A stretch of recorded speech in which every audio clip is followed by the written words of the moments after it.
Dream job ఆదిత్యతోనే సాధ్యం. Aditya degree colleges admissions open. For more information visit our website. Telugu రాష్ట్రాల చరిత్రలో విచారణను ఎదుర్కొంటున్నటువంటి రెండవ ముఖ్యమంత్రిగా కె చంద్రశేఖరరావు తెలంగాణ మాజీ సీఎం రికార్డు సృష్టించారు. గతంలో చంద్రబాబు నాయుడు ముఖ్యమంత్రిగా ఉన్న సమయంలో కుప్పంలో జరిగినటువంటి కొన్ని పనులకు సంబంధించి వైఎస్ రాజశేఖర రెడ్డి ముఖ్యమంత్రి అయిన తర్వాత విచారణ సంఘాన్ని నియమించిన నేపథ్యంలో చంద్రబాబు నాయుడు అప్పుడు జస్టిస్ వెంకటాచలమయ్య కమిషన్ ముందర ఆయన ఇంటికి వెళ్ళి విచారణ ఎదుర్కొన్నారు. ఇప్పుడు జస్టిస్ పిసి ఘోష్ కమిషన్ ముందట కె చంద్రశేఖరరావు కాళేశ్వరంకి సంబంధించినటువంటి పనుల విషయంలో జరిగిన అవకతవకలు కావచ్చు, అలానే ఆ బ్యారేజ్కి జరిగినటువంటి నష్టాలకు సంబంధించిన ఎంక్వైరీ విషయంలో కూడా ఇప్పుడు విచారణను ఎదుర్కొంటున్నారు. సో కేసీఆర్ ఆల్రెడీ విచారణలో ఉన్నారు, ఎంతసేపు జరుగుతుంది అనే దాని మీద క్లారిటీ లేదు. కానీ దీనికంటే ముందర మంత్రులు హరీష్ రావు, ఈటల రాజేందర్, మాజీ మంత్రులు అటు హరీష్ రావు, ఈటల రాజేందర్తో కలిపి దాదాపు 1400 మంది అధికారులు, ఇతర సిబ్బందిని, ప్రభుత్వ యంత్రాంగంలో పనిచేసినటువంటి వారిని, కాంట్రాక్టర్లని, కాంట్రాక్టర్ సంస్థలకు చెందినటువంటి ప్రతినిధులని, వీళ్ళందరినీ కూడా ఈ సంస్థ ఈ కమిషన్ ఎంక్వైరీ చేసింది. ఇప్పుడు కేసీఆర్ ఏం చెప్పబోతున్నారు, అంతకంటే ముందరే దీనికి సంబంధించినటువంటి డేటాని బీఆర్ఎస్ పార్టీ రిలీజ్ చేసింది. దాన్ని ఒకసారి విశ్లేషించే ప్రయత్నం చేద్దాం. అలానే ఈ విచారణలో కేసీఆర్కి తోడుగా ఉండేటువంటి నాయకుల లిస్ట్ కూడా వచ్చింది. Madhusudhanachari MLC, leader of opposition, legislative council, అలానే Harish Rao MLA, Prashant Reddy MLA, Palla Rajeshwar Reddy MLA. అయితే పల్లా రాజేశ్వర్ రెడ్డి కేసీఆర్ని కమిషన్ దగ్గర తీసుకెళ్లే క్రమంలో కేసీఆర్ ఫామ్ హౌస్లోనే ఆయన గాయపడ్డారు, ఆయన వెళ్ళలేదు. వద్దిరాజు రవిచంద్ర ఎంపీ, అలానే RS Praveen Kumar IPS retired, ఇక Padmarao Goud MLA, Mahbub Ali ex MLC, Bandari Lakshma Reddy MLA, వీళ్ళందరూ కూడా కేసీఆర్ గారితో పాటు అకంపెనీ చేయబోతున్నారు. ఇక బీఆర్ఎస్ పార్టీ చేస్తున్నటువంటి వాదన, చెప్తున్నటువంటి విశ్లేషణ, దాంతోపాటు ఈ విషయానికి సంబంధించి ముఖ్యంగా కాళేశ్వరం ప్రాజెక్టుకు సంబంధించినటువంటి డీటెయిల్స్ని ఏ విధంగా ఎక్స్ప్లెయిన్ చేస్తారు, ఇది బీఆర్ఎస్ చేస్తున్నటువంటి వాదనకు సంబంధించినటువంటి ఒక డాక్యుమెంట్ని రిలీజ్ చేశారు. తెలంగాణ ప్రాణధార, జీవధార, కాళేశ్వరం. అసలు కాళేశ్వరం అంటే ఏంటి అనేది, ఎందుకంటే నాగార్జున సాగర్ అన్న, శ్రీరామ్ సాగర్ అన్న ఒక ప్రాజెక్టును మాత్రమే చూపిస్తాం, కానీ కాళేశ్వరం అనేది ఒక ప్రాజెక్టు కాదు, ప్రాజెక్టుల సమాహారం, దాంతోపాటు రిజర్వాయర్ల సమాహారం. సో ఈ డేటా మొత్తాన్ని ప్రజలకు అర్థమయ్యే రీతిలో వివరించేందుకు మొత్తం 81,000 కోట్ల రూపాయల ఖర్చు అంటున్నారు, 91,000 కోట్ల రూపాయలకి అంచనా వ్యయం పెరిగింది అంటున్నారు, దాదాపు 1,00,000 కోట్లు దుర్వినియోగం అయింది అంటున్నారు. కానీ బ్యారేజీలకు సంబంధించి డ్యామేజ్ జరిగినటువంటి మాట మాత్రం వాస్తవం.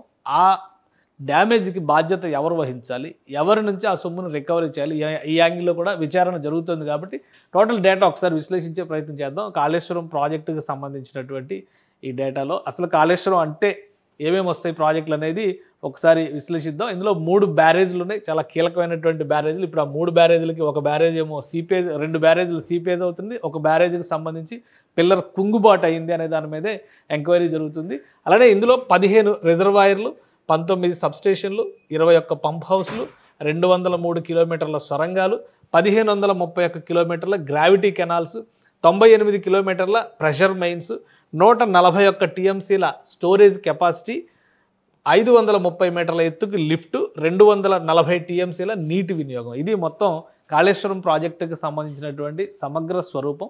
సో ఈ స్వరూపానికి సంబంధించి ఇది ఒకటిగా చూస్తాం అనేది సాధ్యం కాదు, ఎందుకంటే ఇది ఒక సిరీస్ ఆఫ్ కన్స్ట్రక్షన్స్ లాగా జరిగింది, ఒక యుద్ధ ప్రాతిపదికన చేసినటువంటి నిర్మాణాలు. అప్పట్లో కాళేశ్వరం ప్రాజెక్టు లైన్ డయాగ్రామ్ ఇది. ఎక్కడెక్కడ రిజర్వాయర్లు వస్తాయి, ఎక్కడెక్కడ బ్యారేజ్లు వచ్చినాయి, ఎక్కడెక్కడ హైడ్రో పవర్ జనరేషన్కి సంబంధించినటువంటి సబ్స్టేషన్ల ఏర్పాట్లు జరిగినాయి, వాటికన్నింటినీ సూచించేటువంటి టోటల్ డయాగ్రామ్ ఇది.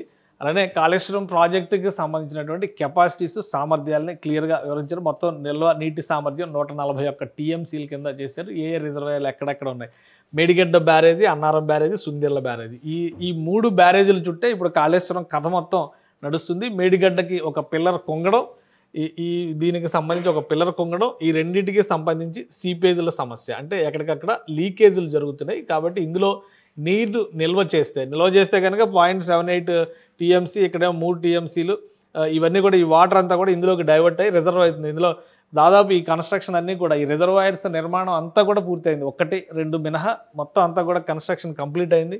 లోపాలు ఎక్కడ జరిగినాయి, ఎవరి వలన ఈ కష్టాలు జరిగినాయి, అది ఇదంతా కూడా బీఆర్ఎస్ చెప్తున్నటువంటి వర్షం. ఎందుకంటే ఇప్పటివరకు కాళేశ్వరం నీళ్ళతో జరిగినటువంటి సాగు, అసలు ఇప్పుడు ఉన్నటువంటి ప్రభుత్వం ఏమో ఇప్పుడు నీరు నిల్వ చేస్తే కష్టాలు నష్టాలు ఎక్కువ ఉన్నాయి కాబట్టి నిల్వ చేయట్లేదని చెప్తుంది.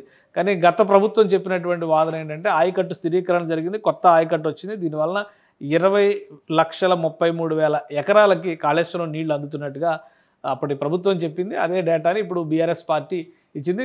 తెలంగాణకు గోదావరి జలాలే ఎందుకు కావాలి, గోదావరి జలాల చుట్టూ చాలా కథ ఉంది, ఎందుకు ఉపయోగించాలి, గతంలో సమైక్య రాష్ట్రంలో ఎక్కువ నష్టపోయింది కూడా గోదావరి జలాలను కానీ కృష్ణా జలాలను కానీ ఉపయోగించకపోవడం వల్లనే తెలంగాణ ప్రాంతం నష్టపోయింది అనేటువంటి వాదన ఉంది. కాబట్టి 2014 వరకు తెలంగాణ ప్రాంతంలో గోదావరిపై కట్టిన ప్రాజెక్టులు ఎస్ఆర్ఎస్పి దేవాదులం మాత్రమే. తెలంగాణ ఉద్యమానికి తలొగ్గినటువంటి ప్రభుత్వం కాంగ్రెస్ ప్రభుత్వం తుమ్మిడిహెట్టి ప్రాణహిత చేవెళ్లకు రూపకల్పన చేసింది. తుమ్మిడిహెట్టి వద్ద ప్రాణహిత చేవెళ్ల యాక్చువల్ ప్రాజెక్ట్, అది ప్రాణహిత చేవెళ్ల అవ్వాల్సిన ప్రాజెక్టు. దానిలో రూపురేఖల్లో మార్పులు చేయడం వల్ల అది కాళేశ్వరం ప్రాజెక్టుగా రూపాంతరం చెందింది. 2014లో బీఆర్ఎస్ ప్రభుత్వం, అంటే అప్పుడు టీఆర్ఎస్ ప్రభుత్వం ఏర్పడిన తర్వాత తెలంగాణ ఆకాంక్షలకు అనుగుణంగా ఈ మాడిఫికేషన్స్ చేస్తున్నాం అనేటువంటి ప్రకటన చేసింది. దాని ప్రకారం ప్రాజెక్ట్ నిర్మాణం పూర్తయింది. అయితే అప్పుడు ఉద్యమానికి నాయకత్వం వహించినటువంటి కేసీఆర్, తర్వాత ప్రభుత్వానికి నాయకత్వం వహించినటువంటి కేసీఆర్ దురుద్దేశపూరితంగానే ఈ ప్రాజెక్ట్ లొకేషన్ను మార్చారనేది ప్రధానమైనటువంటి ఆరోపణ. ప్రాణహిత చేవెళ్లగా కనుక ఈ ప్రాజెక్టు ఉండుంటే మరింత ఎక్కువ ప్రయోజనకరం జరిగేది. కానీ దీన్ని జాతీయ ప్రాజెక్టుగా క్లెయిమ్ చేయాలన్న ఆలోచన కావచ్చు, కేసీఆర్ ముద్ర చూపించాలన్నటువంటి ఆలోచనతో ప్రాజెక్టు లొకేషన్ మార్చారు. అదే ఇప్పుడు ప్రాజెక్టుని దెబ్బతీసింది అనేది కాంగ్రెస్ నాయకులు చేస్తున్నటువంటి వాదన. దీనివల్ల అపార నష్టం జరిగింది అనేది కాంగ్రెస్ నేతలు చెబుతున్నటువంటి వాదన. దానిపైన ఎంక్వైరీ జరుగుతుంది. ఇది ప్రాణహిత చేవెళ్లకు సంబంధించినటువంటి డేటా ఇచ్చారు, అప్పటి ప్రభుత్వాలు ఏం పట్టించుకోలేదు. అయితే అధికారంలోకి వచ్చిన తర్వాత కేసీఆర్ ప్రభుత్వం మాత్రమే దీన్ని పట్టించుకుంది. దానికి సంబంధించినటువంటి అన్నీ కూడా పక్క రాష్ట్రాలతో దిద్దుబాట్లు చేసేటువంటి క్రమంలో మహారాష్ట్ర ప్రాణహిత చేవెళ్ల ప్రాజెక్టు విషయంలో చెప్పిన అభ్యంతరాల వల్లనే ఇప్పుడు ఫైనల్గా తుమ్మిడిహట్టి దగ్గర కాకుండా మేడిగడ్డ దగ్గర నుంచి కాళేశ్వరం ప్రాజెక్టుకు డిజైన్ చేయాల్సినటువంటి పరిస్థితి వచ్చింది అనేది. ముంపు తగ్గించేందుకు ఎఫ్ఆర్ఎల్ని 152 మీటర్ల నుంచి 148 మీటర్లకు తగ్గిస్తేనే ప్రాజెక్టు నిర్మాణానికి సహకరిస్తామని మహారాష్ట్ర ప్రభుత్వం తేల్చి చెప్పడం, తుమ్మిడిహట్టి వద్ద నిర్మించే బ్యారేజ్ చాప్రాల్ వైల్డ్ లైఫ్ ప్రాంతంలో ఉండడం, అనుమతులు సాధించడం క్లిష్టతరం అవుతుంది, కాలయాపన జరుగుతుంది. ఆ ఉద్దేశంతోనే ఈ ప్రాజెక్ట్ని మేడిగడ్డ వైపు మళ్లించినట్టుగా చెప్తున్నారు.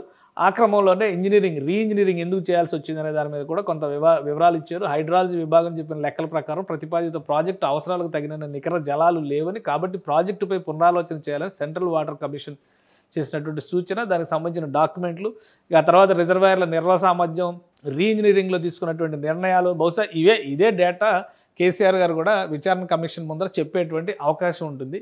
ప్రాణహిత చేవెళ్ల ప్రాజెక్ట్ అయితే ఏంటి, అలానే రీఇంజనీరింగ్ తర్వాత కాళేశ్వరం ప్రాజెక్టు వలన కలిగేటువంటి ప్రయోజనాలు ఏంటి, ఇవి కూడా ఇక్కడ క్లియర్గా ఇచ్చారు. వీటన్నిటికీ ఇప్పుడు ప్రభుత్వం కూడా సమాధానం చెప్పాలి, తెలంగాణ ప్రభుత్వం. ఎందుకంటే దీనిపైన ఎంక్వైరీ జరుగుతున్నప్పుడు నష్టం ఎక్కడ జరిగిందనేటువంటి బలమైన నమ్మకం, ఆధారాలు ఉన్నాయి. దానికోసం ఎంక్వైరీ వేసామనేటువంటి వాదన. ఎందుకంటే ఇది అవతల వర్షను, యువతల వర్షన్ ఏంటనేది కూడా తెలియాలి. విచారణ కమిషన్ ఎలా తెలుస్తుంది, ఏం తెలుస్తుంది అనే దాన్ని కూడా డీటెయిల్గా మనం తర్వాత చూడాల్సి ఉంటుంది.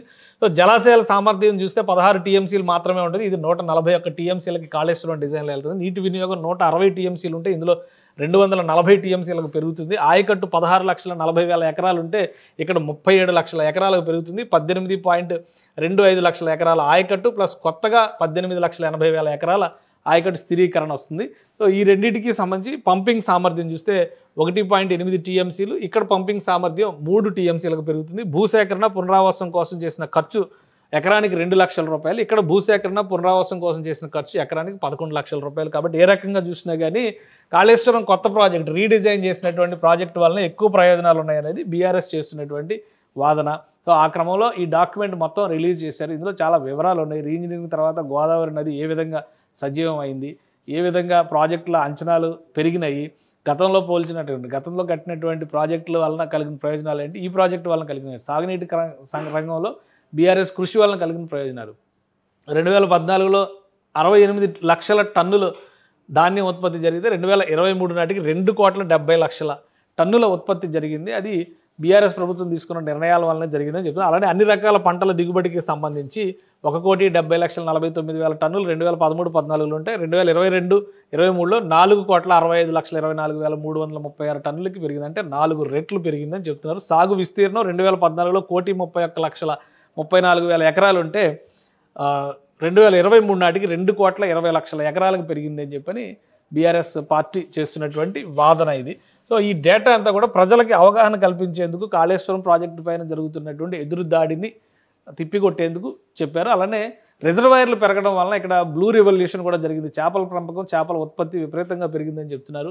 2016-17లో 193,732 మెట్రిక్ టన్నుల చేపల ఉత్పత్తి ఉంటే 2021 నాటికి ఇక్కడ వచ్చినది 3,49,000 మెట్రిక్ టన్నులు. అంటే 1,300 కోట్ల రూపాయల నుంచి 3,000 కోట్ల రూపాయలకి అక్కడ కెపాసిటీ పెరిగింది. 4 ఏళ్లలో చేపల ఉత్పత్తి 1,55,000 టన్నులు పెరిగింది. అంటే దీని ఉత్పత్తి విలువ 1,784 టన్నులు.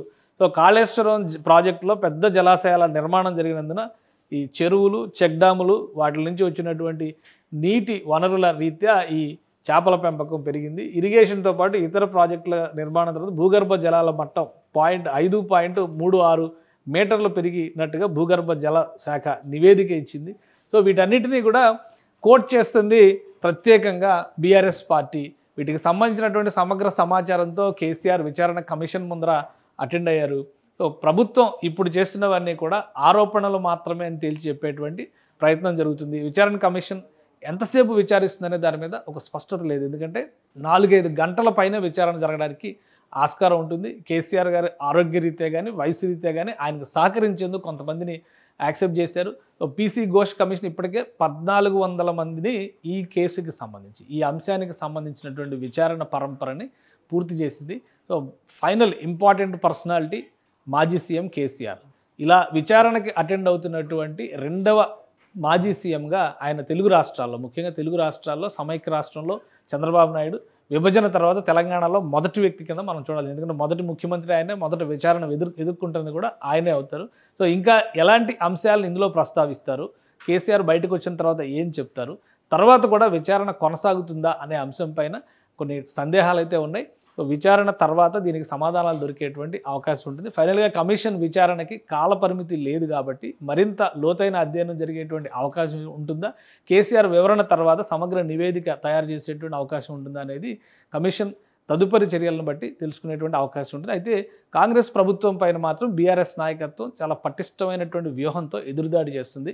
వీటన్నిటికీ సమాధానాలు చెప్పాల్సినటువంటి అవసరం ఇప్పుడు కాంగ్రెస్ ప్రభుత్వం పైన ఉంటుంది. బ్యారేజ్ కుంగిందన్న మాట వాస్తవం, 2 బ్యారేజీల్లో లీకేజీలు ఏర్పడ్డాయన్నట్టు మాట వాస్తవం. కానీ అవినీతి ఎక్కడ జరిగింది, ఎవరి ప్రోద్బలంతో జరిగింది, దీనికి ప్రధాన కారకులు ఎవరు అనేటువంటి విషయాలను తేల్చే దిశగా ఈ విచారణ సాగుతుందని కాంగ్రెస్ ప్రభుత్వం ధీమాగా ఉంది.